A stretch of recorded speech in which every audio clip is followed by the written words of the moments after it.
दोस्तों, आज हम बात करेंगे पाकिस्तान एयरफोर्स पीएएफ की 1947 से 2026 तक की सफर की और देखेंगे कि किस दौर में किस फाइटर जेट ने पीएएफ की ताकत को बुलंदी दी। 1947 में जब पाकिस्तान बना, पीएएफ के पास बहुत लिमिटेड जहाज थे।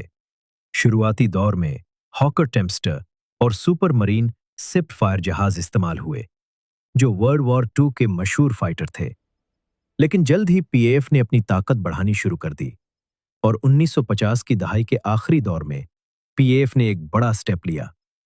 F-86 साइबर जेट्स को शामिल किया, जो अमेरिकी फाइटर जेट था और उस वक्त का बेस्ट जेट फाइटर माना जाता था। 1965 की जंग पीएएफ की हिस्ट्री का सुनहरा दौर है।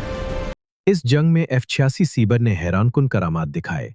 साथ ही F-104 स्टार फाइटर भी शामिल था, जो उस वक्त दुनिया का सबसे तेज फाइटर जेट था।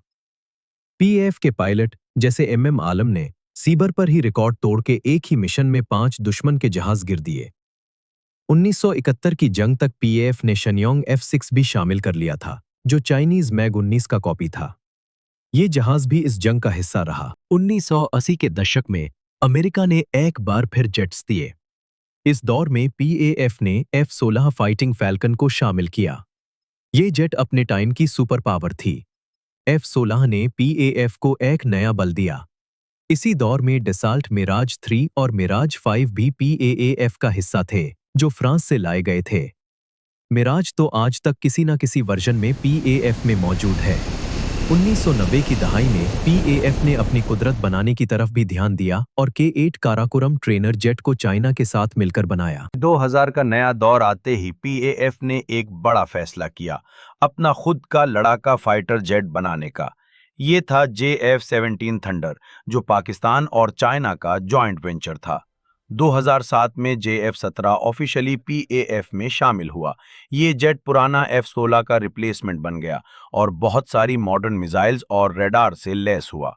इसी दौर में पीएएफ के पास अब भी F-16S, जो ब्लॉक 50/52 वर्जन में अपग्रेड हुए, और मिराज के अपग्रेड वर्जन मिराज रोज मौजूद थे। 2015 के बाद पीएएफ ने जेट्स में मॉडर्न सेंसर्स और वेपन्स ऐड किए। JF-17 थंडर ब्लॉक 2 आया, जिसमें मिड एयर रिफुलिंग की सलाहियत थी। लेकिन सबसे बड़ी खबर यह थी कि पीएएफ ने एक नया हैवी फाइटर जेट चाइना से लेने का फैसला किया, J-10CP। मार्च 2022 में J-10CP को पीएएफ में बाकायदगी से शामिल किया गया।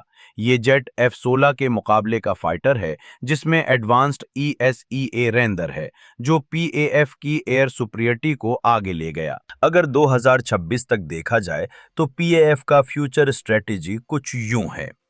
J-10CP पीएएफ का फ्रंटलाइन फाइटर जेट रहेगा, एयर सुपीरियरिटी का काम देगा। JF-17 थंडर ब्लॉक 3, उसमें भी AASA रीडर लगा है और ये बहुत ताकतवर है। ये F-16 का काम कर रहा है। F-16 ब्लॉक 52 अब भी मौजूद हैं और मजीद अपग्रेड होते रहेंगे।